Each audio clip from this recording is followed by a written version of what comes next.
Coming up on Sportscenter, it's time to get serious. The Rocket was serious about getting the Sox back in the hunt.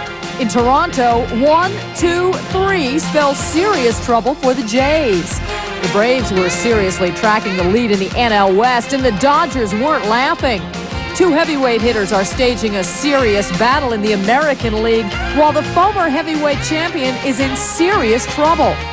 This is not a trivial incident. Keith Millard's injury is no trivial matter either. Hey, it's time for serious sports with a few quacks thrown in. So drop in on SportsCenter next.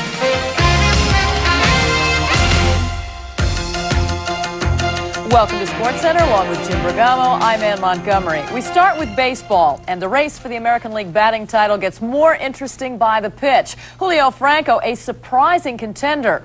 And the man you know will be there at the end of the season, of course, that's Wade Boggs. More on that a little later, because we start with races of a little more significance. Yeah, the pennant races, and sometimes managers in the pennant races make moves. Well, will they work or will they not work? The Dodgers and Braves are battling it out for the NL West pennant. And those two teams hook up this coming weekend in Atlanta in a key three-game set. So key, the Dodgers manager Tommy Lasorda wants Ramon Martinez to get a start in that series. And for that to happen, Martinez had to be penciled in a day early. When he took the mound Tuesday in Cincinnati, it was the first time this season he would pitch on just 3 days rest. Would the move backfire for Martinez and the Dodgers? Well, let's go to Riverfront. We are there. Mariano Duncan, scoreless ball game in the second. Hits it to center field. Brett Butler giving chase, and he runs out of room. Home run number 7 for Duncan. 1-0 Reds. Bases loaded in the third. Chris Sabo doubling to left. Jose Rio and Billy Hatcher score. It's 3-0 Reds. We move to the fourth inning with men on second and third. Billy Hatcher at the plate. Opposite field double. Jeff Reed, Freddie Benavides come in to score. It's 5-0 Reds. Martinez leaves after 3 2/3 innings, giving up 5 runs. Cincinnati wins the ball game 6-0. Jose Rio and Ramon Martinez continue to go in opposite directions. Rio gives up just 2 hits in 6 innings and wins his 5th straight start. Meanwhile, Martinez continues to struggle. Pitching on just 3 days rest results in his second shortest start of the season. In his last 6 starts, Martinez is 2-3 with an ERA near 5. And Ramon's had his troubles against Cincinnati as well, while the rest of the league has seen a considerable drop-off in the Reds' performance from last year's World Series run. Cincinnati still looks like world champs to Martinez. After winning his first encounter with the Reds, he's given up 18 earned runs and 24 hits in his last 3 starts against the Reds, all of those being losses. So the table was set for the Braves to dig into first place with a win over the Giants. Braves fans thinking big in Atlanta. Bottom second, John Burkett pitching 2 men on. Ron Gant rips the single to left. Jeff Treadway comes in to score. It's 1-0 Braves. Bottom of the third we go. Roger Craig flashes the pitching sign. Would it be a good one? No. Dave Justice takes the offering to right, scoring Treadway again. It makes it 2-0. Meanwhile, Steve Avery in complete control. Here gets Kevin to go bass fishing. 1 of 4 strikeouts in the night for Avery, and this guy also did it with the bat. Bottom of the 8th, he's already 2 for 2. Brantley and Manwaring wondering how to pitch him. Craig offers up the sign, and once again it's a bad choice. Avery smacks it to right, scoring Greg Olson. That makes it 4-1. Avery 3 for 4 with an RBI as the Braves win it 4-1. Steve Avery, the show, on the mound. He gives up just 3 hits in 8+ innings. It's his first ever win over the Giants. His ERA against them was near 13 entering the game, and his 3 for 4 performance at the plate is second only to his 4 for 4 effort earlier this season against the Mets. Both the Red Sox and the Tigers are trying desperately to catch the Blue Jays in the American League East. Tuesday night, the 2 went head-to-head in Detroit, and the Sox had their ace on the hill, Roger Clemens, who put in his best outing of the year. But was it enough? Sparky Anderson and Joe Morgan in the heat of a pennant race. Top of the first, no score. The bases loaded, full count, 2 out for Ellis Burks. Burks strokes 1 to left. Pete Incaviglia tracks it down. Burks gets a double and 3 RBI, and Boston gets a 3-0 lead. With a 2-out double clears. Clemens, meanwhile, was on his game. Dave Bergman at the plate. And Roger catches him looking. Yes, Clemens tore the Tigers' batters apart.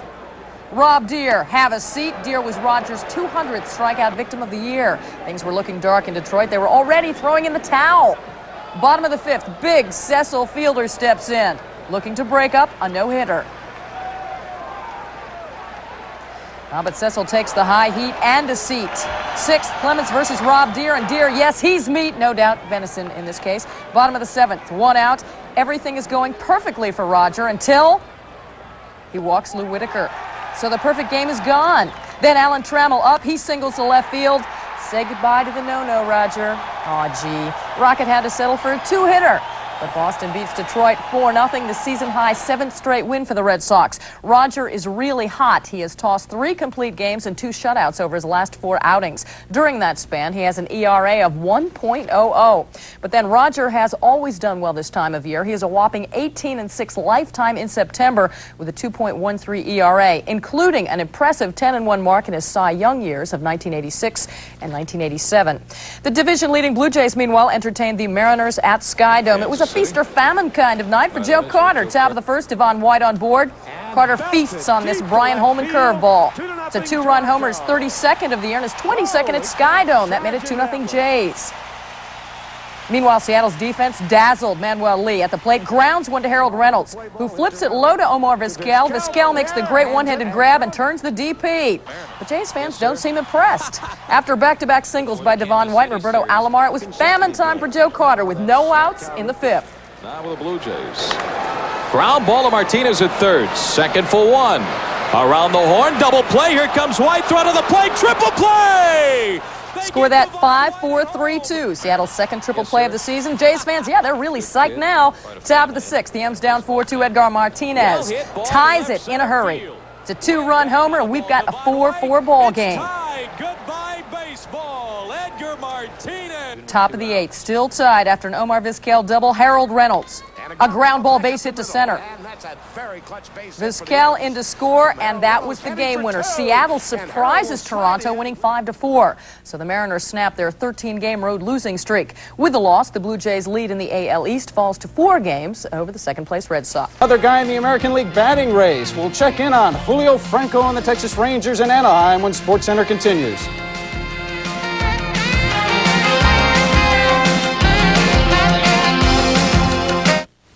Dan Larson knows a secluded course where the holes are challenging, but the fees aren't. Now, where do you suppose he'd rent a car? Budget, where every rental passes 25 quality checks and price is not a handicap. The smart money is on budget. Get a smart rate on a Lincoln. $199 per week, $39 each extra day with unlimited mileage. The smart money is on budget. You can count on me. You know that, don't you? I was figuring I could. Well, you cleaned this town up. You made it fit for women and kids to live in. Millen and nobody else will ever drag it down again. I was hoping people would feel that way. What other way is there? How many men you got lined up? None yet. Well, you better get going, man. Just a reminder, when you think duplication, think meter copiers. Call 1-800-ABC-METER. Next time you need a hotel, think twice. Embassy Suites. 2 big rooms, 1 big suite. Embassy Suites. A place to work, a place to play. Embassy Suites. Breakfast is free, evening beverages too. Embassy Suites. Think twice. Twice the hotel. Call 1-800-EMBASSY.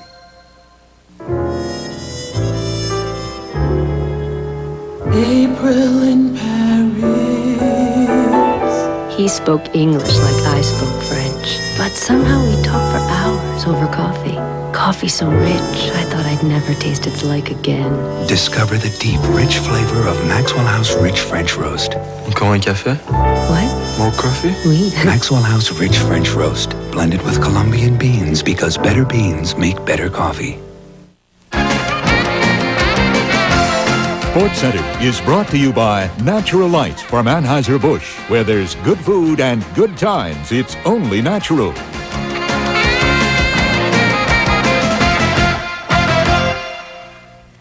It's It's pretty tough to call the pennant race in the National League East race at all. The Pittsburgh Pirates have been on cruise control heading toward their second straight title. And barring some incredibly bizarre collapse, it's doubtful that anyone will be able to catch them. Prior to their Tuesday night tilt in Chicago, the Bucks were 9.5 games up on the second place St. Louis Cardinals. In the bottom of the first, no score. Mark Grace on first when Randy Tomlin delivers to Ryne Sandberg, who hits a long, hard shot into the cheap seats. The Cubs are up 2-0. Moving to the bottom of the eighth, the Cubs up 5 to a strange play. Jerome Walton hits one deep to center field. Andy Van Slyke gives chase, but it's ruled a home run. Van Slyke argues the call. Bill Landrum doesn't agree either, so Jim Leyland comes out to argue with John McSherry. The bleacher bums say, hey, it was gone. Take another look. The ball hits off the top of the screen and bounces back into play. Leland loses the argument and the game. The Pirates fall to the Cubs 6-2. A rare road loss for Pittsburgh of late. The Bucks have only dropped 2 of their last 10 on the road. Randy Tomlin ended a string of 4 consecutive no decisions, but probably not the way he wanted to. Tomlin got the loss and dropped to 8-5. And there's another team that appears ready to step right into postseason play. The Minnesota Twins have faced the Royals in Kansas City. Bottom of the first, no score. George Brett hits a sinking liner sending center. Kirby Puckett's replacement, Shane Mack, makes a nice shoestring catch. Top of the third, no score. Dan Gladden on second. Chuck Knobloch at the plate, and he hits a single to right field. Danny Tartable comes up throwing. Gladden comes sliding in. He's safe. Twins take the lead 1-0. Top of the fourth, still 1-0 Minnesota. Runner at third. Mack singles past the drawn-in infield to right. Chili Davis scores. Mack had 3 hits and is hitting .380 since the All-Star break. The Twins top the Royals 7-2. 5 Minnesota pitchers combined on an 8-hitter. The Twins, who have been streaking toward the title in the AL West, have won 5 straight and 8 of their last 9. Jim?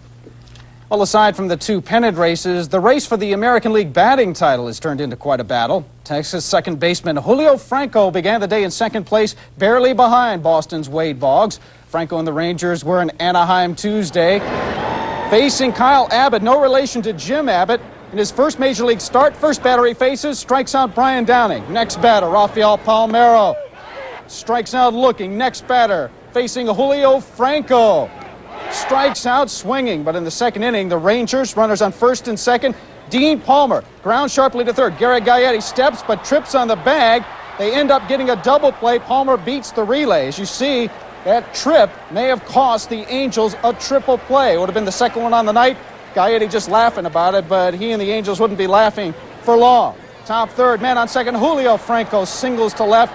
Brian Downing comes around to score. One of 3 hits for Franco. Texas goes on to win the ball game 6-1.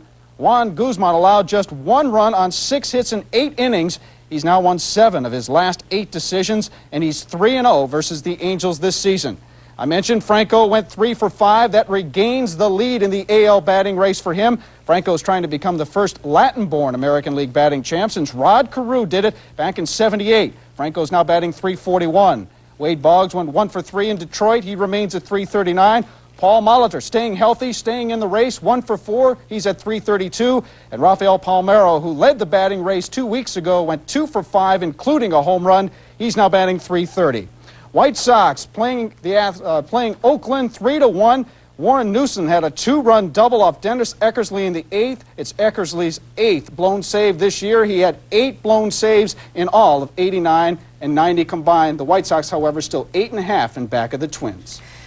Pete Schurik is a 22-year-old rookie southpaw for the New York Mets. 11 days ago, he took the mound against the Cincinnati Reds, who hit 4 runs on 4 hits in a little less than 2 innings, a rather ignominious outing. Tuesday afternoon, however, a determined Schurik stepped to the hill against the visiting Montreal Expos with very different results. But first, third inning with 2 men on, Howard Johnson takes a 2-0 fastball from Mark Gardner and blasted out over the right field wall. His National League leading 33rd home run, and he picks up RBIs number 96, 97, and 98 in the process. Schurik in complete control, and he gets great defensive help from Darryl Boston. Tim Wallach's blast gets blown around, but Boston makes a Willie Mays-like over-the-shoulder catch.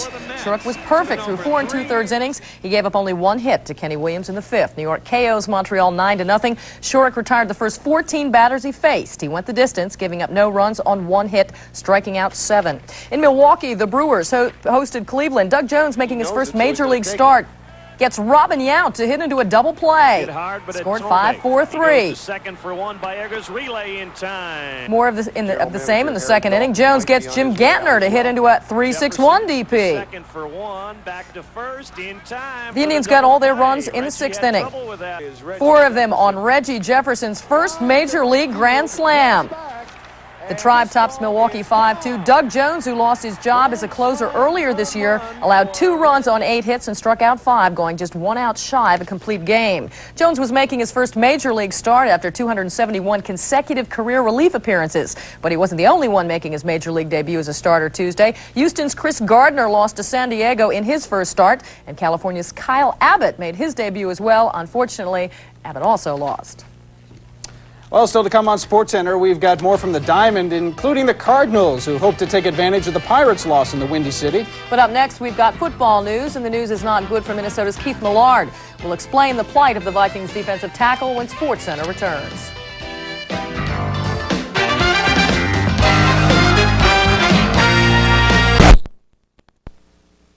Begin your week in style with brunch at Windows on the Bay. On Sundays from 9:30 a.m. till 1:30 p.m., Windows on the Bay offers the most extensive and delicious brunch buffet in Plattsburgh. And when you're done with the buffet, the dessert table is second to none. Of course, you'll still receive the same friendly and courteous service that you've come to expect at Windows on the Bay. So start your week in style with brunch on the shore of Lake Champlain at Windows on the Bay, 444 North Margaret Street. At Bill Santa Pontiac, we're slicing prices on the entire loaf and offering you a lot of dough with large dealer discounts and cash allowances on 1991 cars. Right now, buy a Le Mans for $65.45 or $140.17 a month, or a Firebird for $13,705 or $293.51 a month, or a Bonneville for $15,500 or $331.96 a month. And we offer financing as low as 4.9% and no down payment for qualified buyers. Come see us at Bill Santa Pontiac Incorporated, 191 Broad Street, Plattsburgh, USA. Let's go, boys. Game time. They're big. They're back. They're the Miami Hurricanes, and they have one vice: to torment David Klingler and the Houston Cougars. Thursday night. It's a jungle out there. Live on ESPN.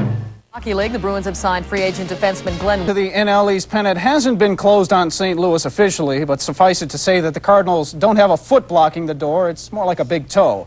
As we already alluded to, the Cardinals' big toe got a break Tuesday night as the Pirates lost, thus failing to close the door even more.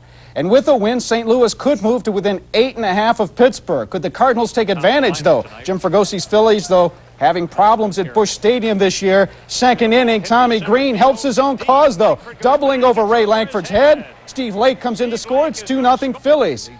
Fifth inning, 3-1 Phillies. Charlie Hayes grounder right between Zeal and Ozzie Smith into left field. Kruk and Dale Murphy score. 5-1 Phillies. And as they say, every picture tells a story. He has to be concerned as the Phillies win at 5-2. They pull off a rare win at Busch Stadium. The Cardinals had beaten them 5 straight times there.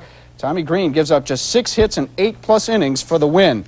Wednesday night baseball on ESPN pits the first-place Pirates against the second-place Cardinals as they try to keep their faint pennant hopes alive. That's Wednesday night at 8:30 right here on ESPN. San Diego held off Houston 7-6 in the Dome. Tim Tuffel's 3-run homer helps the Padres to their 7th win in a row. It's their longest winning streak in 4 years. And it was the Baltimore Orioles downing the Yankees 6-3. Consecutive homers by Mike Devereaux and Cal Ripken helped the Orioles to their 2nd straight win. It's the first time the Orioles have won back-to-back games in 3 weeks. The Nasty Boys are at it again, at least Norm Charlton is. Charlton told the Cincinnati Post that he purposely hit Dodgers catcher Mike Scioscia Monday for stealing signs, and that he intends to hurt him again the next time they meet. The bad blood goes back over a year to June of 1990, when the warm-up clad Charlton came barreling around third and appeared to be more interested in Scioscia than the plate. The picture speaks for itself. Monday night in Cincinnati, Charlton threw at Scioscia, this time appearing to be more interested in Scioscia's head than the plate. No response as of yet from the Dodgers or the National League. Charlton says next time the two meet, Scioscia will be lucky if I don't rip his head off. Nasty. Yeah, not too smart either, I don't think. Well, when SportsCenter returns, we're going to sneak a peek at what Wednesday has to offer. But But before we look ahead, let's take a look at Tuesday's home run heroes. We start in the American League. Joe Carter's 32nd was in vain as the Jays fell to the Mariners. Harold Reynolds hit just his 3rd of the year. Baltimore's Mike Devereaux hits number 17. Ruben Sierra his 22nd, and Rafael Palmeiro also knocked one out. National League leader Howard Johnson hits his 33rd. The Crime Dog had number 27. Also, Terry Pendleton's newfound power produced his 19th home run of the season and helped propel the Braves into first place in the NL West. And Sandberg and Walton homered to help the Cubs stop